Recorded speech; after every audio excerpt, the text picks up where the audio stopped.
Hi guys. Wala niyo kung nasan ako. Ano na yun? Pakita ko lang sa inyo ang aming dulas. Tapunan ng basura dito sa Sweden. Ayan. Itong room na to, tapunan lang siya ng basura. Ayan. So, ito sa akin. Tapon ko. Ayan yung mga basura na yung mga mix na siya. Yung mga halo-halo, rest abfall kung tawagin. Tapos ito, sa mga pagkain. Sa pagkain. Yung mga, leftover na mga patapon. Ito naman yung metal. Ayan, metal. Yan, yung mga botelya na may kulay.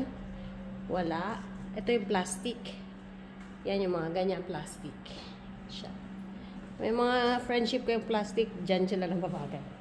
Ito yung tidning. Ayan yung newspaper. Ito yung mga karton.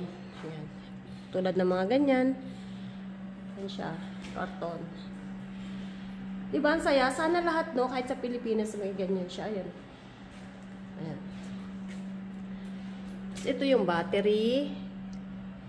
Mga ilaw. Ayan. Tapos, bawat apartment or mga kahit di ka nakatira sa apartment, may ganito talaga para sa mga waste food. Yan. May picture siya, so hindi siya mahirap maintindihan kahit di ka marunong mag-Swedish, ganyan. Tapos, dito sa building na to, dito yung tapon namin sa building na to. Yan. Bawat building, yan siya, ganyan itsura niya, oh. Yan. Bawat building, may iba-ibang tapunan ng basura. Ngayon, kung meron kayong mga bawa ay mga cabinet, sirang kama, meron talagang malaking tapunan talaga na dun sila. Mga ref or mga something.